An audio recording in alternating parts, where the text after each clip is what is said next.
নমস্কার, তোমাদের সবাইকে সানা স্মাইল এডুকেশন সেন্টারে স্বাগত জানিয়ে আজকের ক্লাসটি শুরু করছি। আজকে তোমাদের সঙ্গে আলোচনা করব তোমরা যারা সপ্তম শ্রেণীর তৃতীয় পর্যায়ক্রমিক মূল্যায়ন পরীক্ষা দেবে তোমাদের জন্য রায় ও মার্টিন প্রশ্ন বিচিত্র থেকে আজকে সমাধান করব সপ্তম শ্রেণীর ভূগোল বিষয় মডেল নাম্বার 4 অর্থাৎ 4 নম্বর স্কুলের সমস্ত প্রশ্নের উত্তরের সমাধান করে দেখাবো। দেখো, প্রথমে আছে 21শে জুন তারিখে সূর্যের রশ্মি লম্বভাবে পড়ে কর্কটক্রান্তি রেখায়, অপশান বি। 2 আছে কুমুর বৃত্তে প্রায় 24 ঘন্টা অন্ধকার থাকে, উত্তরটা হবে 21শে জুন, অপশান এ। 3 দেখো মূল মধ্য রেখার ওপরে যখন সূর্য আসে তখন সময় হয় দুপুর 12টা, অপশান এ। 4 দেখো নিরক্ষরেখার সমান্তরালে কল্পিত রেখাগুলি অক্ষরেখা, অপশান এ। 5 দেখো বায়ুর চাপ সর্বদা সর্বমুখী, অপশান সি। 6 উচ্চতা বাড়ার সঙ্গে সঙ্গে বায়ুর চাপ কমে, অপশান বি। 7 দেখো লাদাখ মালভূমি দেখা যায় ভারতে, অপশান এ। 8 ফ্রান্সের ভোজ হলো, উত্তর লিখবে স্তূপ পর্বত, অপশান বি।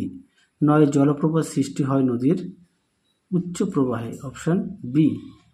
10 মোহনার কাছে নদীর প্রধান কাজ, উত্তরটা লিখবে সঞ্চয়, অপশান বি। 11 দেখে রাষ্ট্রসংঘের মতে প্রতিটি মানুষের প্রতিদিন অন্তত জলের প্রয়োজন 20 লিটার, অপশান বি। 12 দেখে দেখো ইউট্রিফিকেশন দেখা যায়, উত্তরটা লিখবে জলে, অপশান বি। 13 দেখে দেখো উত্তরটা হবে অপশান এ 10%। 14 দেখে দেখো অ্যাসিড বৃষ্টি মূলত বায়ু দূষণের ফলে, অপশান এ। 15 দেখে দেখো ইতালির দীর্ঘতম নদী হলো পো, অপশান সি। 16 দেখে দেখো রুর অঞ্চলের সিমেন্ট শিল্প কেন্দ্রটি অবস্থিত হ্যাগেন, অপশান সি। পরবর্তী দেখো শূন্যস্থান পূরণ। পৃথিবীর মুক্তিবেগ হলো 11.2 কিমি। 2 দেখো অক্ষরেখার মান মেরুর দিকে বাড়ে। 3 আছে নিরক্ষীয় অঞ্চলে নিম্নচাপ দেখা যায়। 4 লোয়েস সমভূমি বায়ুর সঞ্চয় কাজ দ্বারা গঠিত। 5 পশ্চিমবঙ্গের সুন্দরবন অঞ্চলে অসংখ্য খাড়ি দেখা যায়। 4 এক কথায় উত্তর দাও। অধিবর্ষের ব্যাপারটি প্রথম কাদের মাথায় এসেছিল, উত্তরটা লিখবে মিশরীয়দের। 2 দেখো মূল মধ্য রেখার মান কত, উত্তরটা লিখবে 0 ডিগ্রি। 3 দেখো বায়ুর চাপ মাপার যন্ত্র কে আবিষ্কার করেন, উত্তরটা লিখবে টরেসেলি। 4 দেখো মালব মালভূমি কোন ধরনের মালভূমি, উত্তরটা লিখবে লাভা গঠিত মালভূমি। 5 দেখো ক্যানিয়ন কাকে বলে। দেখো এই প্রশ্নের উত্তরটি তোমাদের পাঠ্য বই থেকে দেখাচ্ছি, ক্যানিয়ন কাকে বলে। দেখো উত্তরটি তোমরা ঠিক এখান থেকে এই পর্যন্ত লিখবে। পরবর্তী দেখো কি আছে 6 দাগের কোন শিল্পের জন্য হলদি নদীতে ইলিশ মাছের আনাগোনা কমে গেছে, উত্তরটা লিখবে পেট্রোরসায়ন শিল্পের।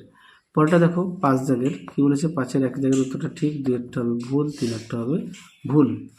পরবর্তী প্রশ্ন দেখো 6 দাগের নিচের প্রশ্নগুলির সংক্ষিপ্ত উত্তর দাও। 1 আছে ভূমধ্যসাগরীয় অঞ্চলে অবস্থিত দুটি আগ্নেয়গিরির নাম।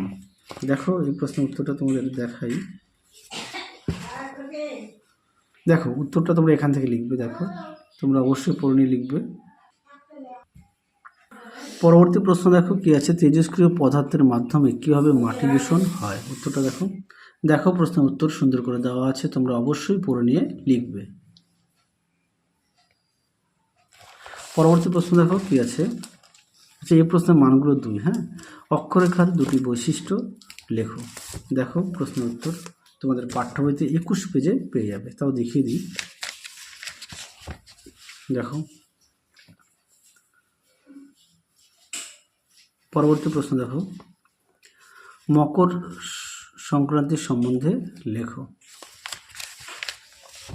দেখো মকর সংক্রান্তি সম্পর্কে দেওয়া আছে, তোমরা অবশ্যই পড়ে নিয়ে লিখবে, পৃষ্ঠা নম্বর 14 পাঠ্য বই। পরবর্তী প্রশ্ন দেখো কি আছে, জিপিএসের দুটি ব্যবহার লেখো। উত্তরটি দেখো বর্তমানে জাহাজে, বিমানে, আধুনিক গাড়ি, মোবাইল ফোনে জিপিএস থাকে। পরবর্তী দেখো 7 দাগের প্রশ্নগুলো দেখো কি আছে, যার প্রশ্নমান 3। 1 আছে পোল্ডার ভূমি অঞ্চলে কৃষি ও জলবায়ু সম্বন্ধে লেখো। কৃষি ও জলবায়ু, দেখো উত্তর। আচ্ছা প্রথমে দেখো জলবায়ু, হ্যাঁ জলবায়ু এটা লিখবে এখান থেকে এই অবধি। তারপরে দেখো কৃষি এখান থেকে এই অবধি লিখবে।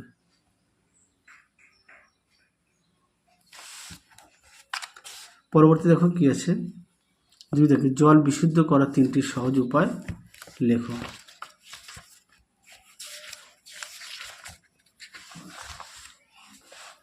দেখো প্রশ্ন উত্তর সুন্দর করে দেওয়া আছে, তোমরা অবশ্যই পড়ে নিয়ে লিখবে।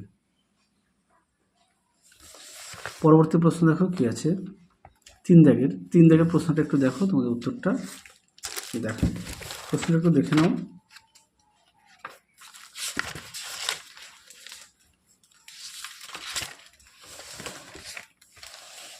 দেখো উত্তরটি, এখান থেকে এই অবধি লিখবে। পরবর্তী প্রশ্ন দেখো 4 দাগের প্রশ্নটা দেখো, উত্তরটা দেখাই।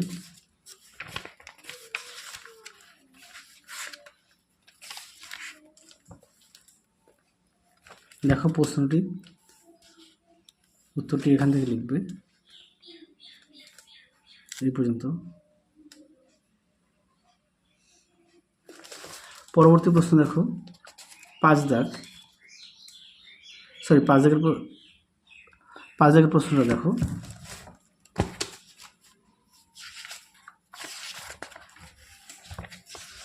দেখে নাও 3টি কাজ, ক্ষয় কাজ, বহন কাজ, সঞ্চয় কাজ, দেখে নাও।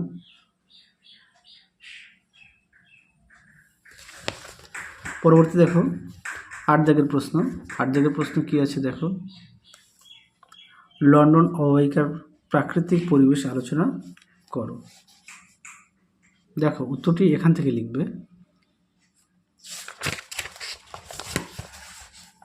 এই পর্যন্ত লিখবে। পরবর্তী দেখো এই প্রশ্নের মান কিন্তু 5। হ্যাঁ, পরটা দেখো 2 দাগ, উৎপত্তি ও অবস্থান অনুসারে মালভূমি শ্রেণীবিভাগ আলোচনা করো। দেখো উৎপত্তি আর অবস্থান অনুসারে মালভূমির আকৃতি প্রকৃতির প্রচুর বৈচিত্র্য আছে, উত্তরটি এখান থেকে লিখবে। হ্যাঁ, পুরোটা লিখবে, এখান থেকে এই অবধি লিখবে, আপ টু 41 পৃষ্ঠা অবধি। পরবর্তী দেখো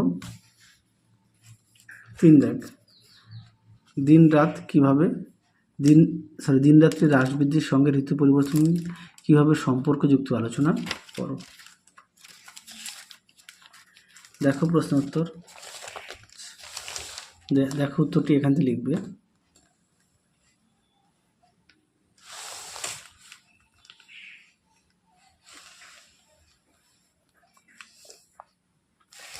উত্তরটা 6 থেকে দেখালাম। পরটা দেখো 4 দাগের প্রশ্নটা দেখো, মধ্যগতিতে নদীর কার্যের ফলে গঠিত ভূমিরূপগুলি চিত্রসহ আলোচনা করো। দেখো পুরোটা লিখতে হবে আর অবশ্যই চিত্র আঁকবে। তাহলে চলো আজকের মতো এখানেই সমাপ্ত করছি, আবার দেখা হবে পরবর্তী ভিডিওতে। তোমরা সবাই সুস্থ থেকো, ভালো থেকো। আজকের মতো টাটা।